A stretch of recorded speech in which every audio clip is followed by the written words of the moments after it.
Hello दोस्तों, नमस्कार। Helping thinkers के यूट्यूब चैनल में आप सभी का हार्दिक स्वागत है। आज है 22 फरवरी और मध्य प्रदेश आबकारी आरक्षक भर्ती परीक्षा 2023 की तीनों शिफ्टों का एनालिसिस मैं लेकर आ चुका हूं और इस वीडियो में मैं आपको बहुत ही कम समय में बहुत ही सटीक जानकारी देने वाला हूं ताकि आपका भी ज़्यादा समय बर्बाद ना हो और आपका पेपर आने वाली दिनों में है तो आप सटीक तरीके से तैयारी कर सकें और अच्छा रिजल्ट ला सके। तो मध्य प्रदेश आबकारी, चूँकि मैंने आपको 2 दिन से पूरा अपडेट्स में आपको दे रहा हूं कि किस प्रकार के सवाल आ रहे हैं, किस प्रकार से आपको प्रिपेयर्ड होकर जाना है। और आज इस वीडियो के माध्यम से मैं आपको आज कोई क्वेश्चन नहीं बताने वाला हूं कि किस प्रकार के क्वेश्चन आए हैं। उससे क्या है कि बच्चा एक पर्टिकुलर प्रश्न को लेकर ज़्यादा कि इसका तो मुझे आंसर नहीं आता है, ये नहीं आता है, ये क्या पूछ लिया, डिमोटिवेट हो जाता है। तो हमारा मकसद बिल्कुल भी आपको डिमोटिवेट करना नहीं है, एक प्रकार से सटीक जानकारी आपको देना है। तो आइए, मैं सबसे पहले मैथ्स की अगर बात कर लें, क्योंकि मैथ्स एक स्कोरिंग सब्जेक्ट है और इस पर कोई बात नहीं करता है। तो देखिए, अगर मैथ्स की बात करें तो मैथ्स में सबसे ज़्यादा स्टैटिक से प्रश्न आ रहे हैं। ये आपको पिछले 2 दिनों से भी देख रहे हैं, 20 तारीख को भी आया, 21 को भी आया और आज भी देखने को मिला।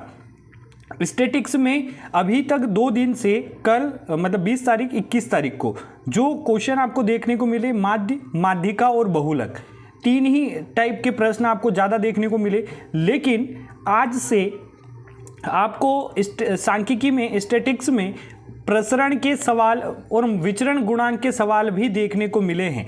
यानी आपको इसके अंतर्गत प्रसरण यानी वेरिएशन, मानक विचलन, स्टैंडर्ड डिविएशन, विचरांक, गुणांक जो हैं, ये सब आपको पढ़कर जाना है। अगर आपका आने वाली समय में एग्ज़ाम है तो इन सभी टॉपिक को आपको कवर करना है। साथ ही आने वाले में, क्योंकि अब देखिए ये व्यापम है, आपने कांस्टेबल के समय भी देखा है, लगातार 2-3 दिन एक तरह का पैटर्न फॉलो किया जाएगा, फिर एक नया टॉपिक उठा लेंगे। तो इस तरीके से आने वाले समय में जो बाकी के मैथ्स के टॉपिक बच रहे हैं, जो अभी नहीं पूछे जा रहे हैं, वो आप जरूर पढ़कर जाएं, ताकि इससे आपको क्या फ़ायदा मिलेगा, क्योंकि चेंजेस इसमें आपको देखने को मिलेंगे दोस्तों। तो उसमें प्रायिकता, क्रमचय, संचय, ये नावधारा, क्योंकि नावधारा के प्रश्न अभी कम आ रहे हैं, एक ही प्रश्न आपको एक आध प्रश्न देखने को मिल रहा है। और अभी जो प्रश्न आ रहे हैं उसमें स्टैटिक सबसे ज़्यादा पूछा जा रहा है। दूसरे नंबर पर सबसे ज़्यादा पूछा जा रहा है सरलीकरण, सिंप्लीफिकेशन के 6-7 सवाल मिल रहे हैं। स्टैटिक से के आपको 6-7 सवाल मिल रहे हैं। चक्रवृद्धि ब्याज, साधारण ब्याज से आपको सवाल देखने को मिल रहे हैं। लाभ हानि का 1 आध सवाल देखने को मिल रहा है। नल टंकी के 1 से 2 प्रश्न आपको देखने को मिल रहे हैं। और आज एक नया टॉपिक मैथ्स में ऐड हुआ है, पाई चार्ट। पाई चार्ट जो आपका जो डीआई आप जिसे बोलते हैं, वो टॉपिक भी नया आया है। लेकिन बच्चे बता रहे थे कि सिंपल तरीके के क्वेश्चन यहाँ से बन रहे हैं। रेलगाड़ी पूछा जा रहा है, समय कार्य आपसे पूछा जा रहा है। परसेंट का 1 सवाल ही आया था, आज एक सवाल ही आया था। क्षेत्र मिति, लेकिन परसेंटेज आने वाले समय में ज़्यादा पूछा जाएगा, ये बात तय है।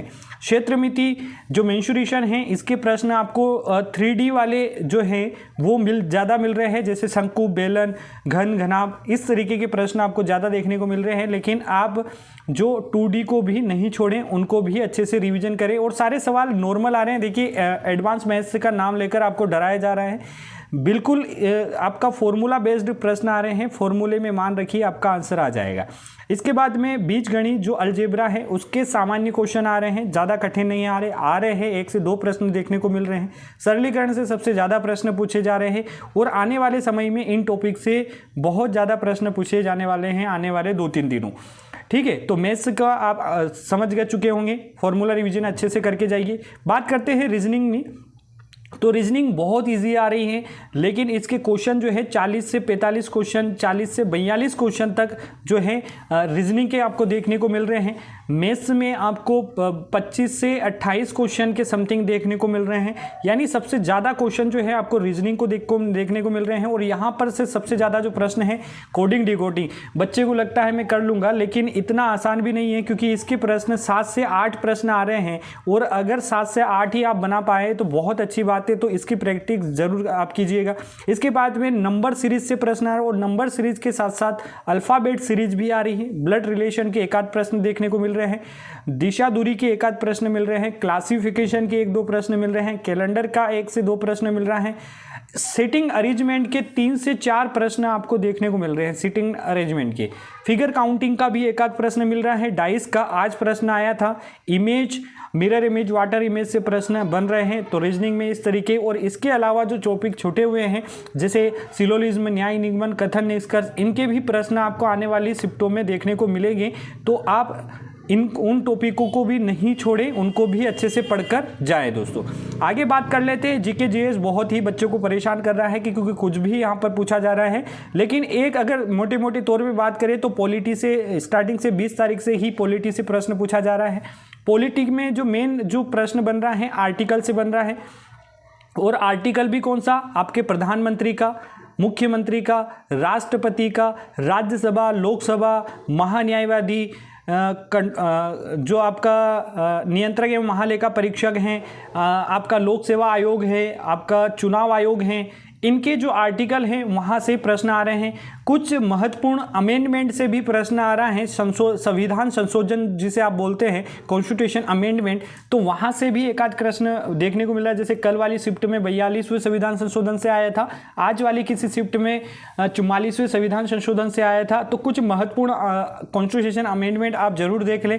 इसके साथ में आने वाली एग्जामों में अगर पॉलिटी से प्रश्न बना है तो समितियों के अध्यक्ष से बन सकता है, तो वो भी आप रिविजन जरूर कर लें। इकोनॉमिक्स में बात करें तो इकोनॉमिक्स के आज ज़्यादा प्रश्न रहे हैं, और इकोनॉमिक्स के 5 से 6 प्रश्न आप मान के चले, इकोनॉमिक्स के 5 से 6 प्रश्न देखने को मिले हैं। इसमें इसको आर्थिक नीति से संबंधित आपने 21 तारीख को भी देखा था, वहाँ पूछा गया था। आज भी इकोनॉमिक्स से प्रश्न आया था। इकोनॉमिक्स से एक आध प्रश्न आपको समितियों के, इकोनॉमिक्स की जो समितियाँ हैं वहाँ पर, जैसे शिवरावण समिति, ऐसे जो समितियाँ हैं इकोनॉमिक्स से जुड़ी हुई, उन समितियों से ज़्यादा प्रश्न देखने को मिल रहे हैं, तो आप उनको जरूर रिवीजन करें। और इकोनॉमिक्स से स्टार्टिंग से ही फॉर्म आ रहा है, जैसे कि GNM का फुल फॉर्म, ऐसा कुछ फुल फॉर्म पूछा था फर्स्ट दिन भी, तो फर्स्ट जो फुल फॉर्म है वो भी आप इनकी देख लें। फिर सबसे ज़्यादा जो प्रश्न पूछा जा रहा है, 2 से 3 प्रश्न रोज़ अवार्ड से पूछे जा रहे हैं। अवार्ड से प्रश्न पूछे जा रहे हैं कि कौन सा अवार्ड, जैसे कल पूछा था साहित्य में अवार्ड, आज भी कोई सा अवार्ड पूछा गया था। तो 2-3 अवार्ड रोज आ रहे हैं। डे से प्रश्न जो है लगातार फर्स्ट दिन से अभी तक आ रहा है, तो डे को आप जरूर एक बार रिवाइज करके जाएं। बाकी जीके का, जीएस का लोड नहीं ले, मैथ्स रीजनिंग के जो फॉर्मूले हैं उनको रटने पर ज़्यादा समय दे। इसके बाद में अगर साइंस की बात करें तो देखो साइंस में स्टार्टिंग से बताया जा रहा है कि बायोलॉजी का वेकेज अच्छा रहा है, लेकिन आज बायोलॉजी के बहुत कम प्रश्न देखने को मिले। आज केमिस्ट्री के ज़्यादा प्रश्न देखने को मिले हैं।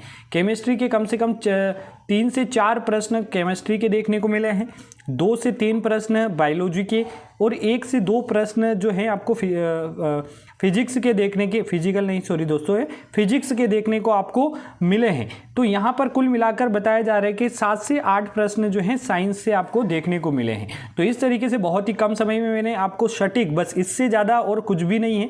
अब बस इसमें इतना सा फर्क है कि मैं कोई भी प्रश्न आपके सामने नहीं लेकर आया हूँ, क्योंकि उससे कि बच्चा देखकर डिमोटिवेट होता है, और वो मैं नहीं चाहता हूँ। आप इस आधार पर अपनी तैयारी करें, जो आपको टॉपिक नहीं आता है उस पर काम करें और अच्छी तरीके से पेपर देकर आए। All the best. आने वाले समय में अगर आपका पेपर है तो इसी प्रकार से एनालिसिस देखने के लिए चैनल को आज ही सब्सक्राइब करें।